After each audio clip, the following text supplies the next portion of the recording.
Hey everyone, good morning.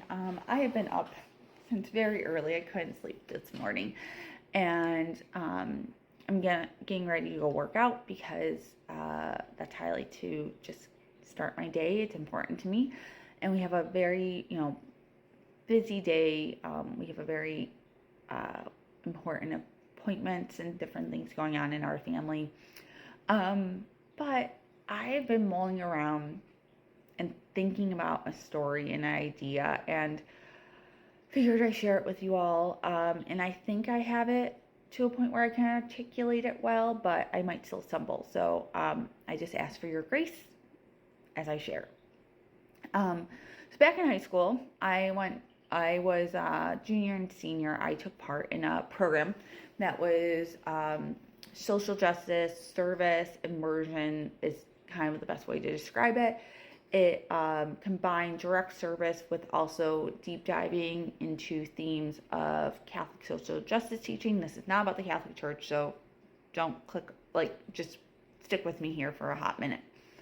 But to say that it was a really formative program in my life, and one thing in particular I have been coming back to over the last, this morning for sure, but probably in the last 48 hours, maybe in the last month, it's been mulling through my head and the importance of it. And I think something that I learned that I'm reflecting on very heavily right now, which was something that was called a war simulation. Now, I wish I had like a print copy of it. So what it basically was a series of forced choices that you were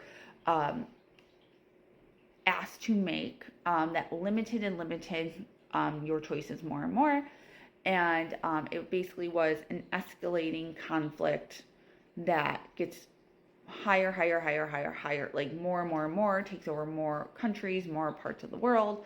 And I'm not doing it justice, the complexities of it. It was really well written. It actually was written during, I believe, the Cold War, if I remember it correctly. And I was doing this activity back in like 2005, 2006, when I was, in high school when we were in active conflict. And but I felt like it could resonate with anyone, even if you weren't, because it was this very, presented a scenario, and then you kept having to choose what you would do with the information and the escalations as it happened.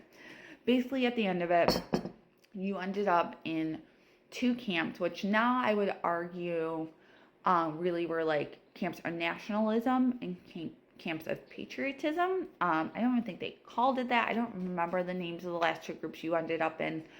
But I would argue my perspective of how I internalized it, that's where I think I would say the two groups ended up. That is up for debate. All that to say, though, what my perspective on it was, and I remember something very, very core clicking to me in that, which was, and this is the point that I hope that I am mulling over, and I invite you to mull over with me, which is that I believe that I ended up where I ended up at the end of that activity.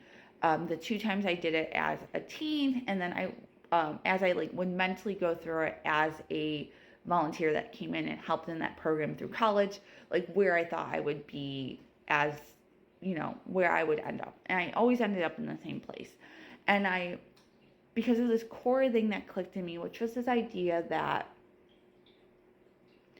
America ultimately is an idea.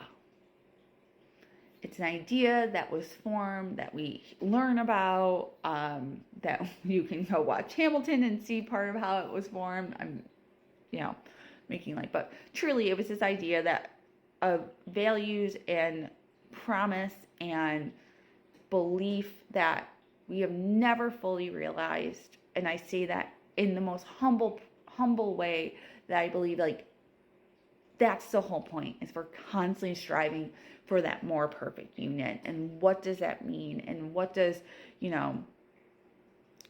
that truly look like? And we never have fully gotten there in the most best way possible. I think the idea that best part of America is that striving constantly for that more perfect union. All that to say, where I end up at the end of the activity, and where I think I would still end up today at the end of the activity, if I had access to it, is the idea, and I feel like my articulation as a teen maybe wasn't that well, but that at some point when that core values, dream, vision of what America is striving to be no longer is the driving force behind our actions, that then America doesn't exist anymore. And that's a very, very, I mean, like, that was a very powerful and sad thought to have as a 16, 17-year-old, yes. And I think it's still a very hard, sad, powerful thought to have as a late 30s person living in this country now. And I'm sharing that because I think that, and you can disagree with, like, what those core values are, I guess. I'm sure many people disagree with what I feel like were those. But all that to say that I am mulling over that idea again of how, like, what, and the thing I didn't know then, and the thing I still do not know now, because if I were to walk through that simulation again, where was my turning point in it? I can't remember clearly, and I wish I kind of did, and it might be different now than it was then, right? We learn, we grow, we develop, we change.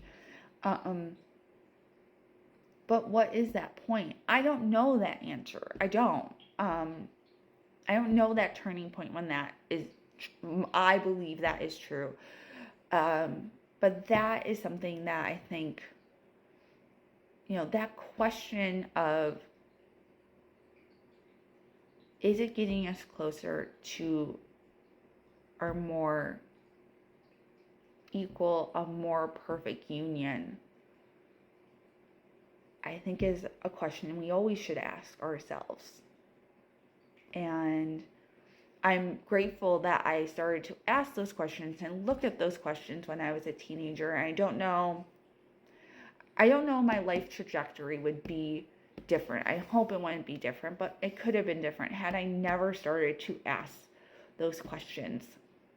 And I'll just finish with one of my favorite quotes, because I definitely don't have the answers here, and I appreciate you listening to my whole ramble on this topic that I don't fully have a conclusion for, which is that sometimes we just have to love and live in those questions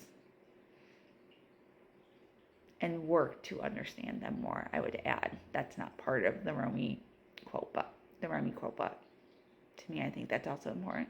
To study and to learn and to question and to really fully dive into the questions that we don't have the answers to. All right. With that, I'm going to finish my coffee. I'm going to go work out. I'm going to get my day started. And take care of yourself out there today. All right. Bye.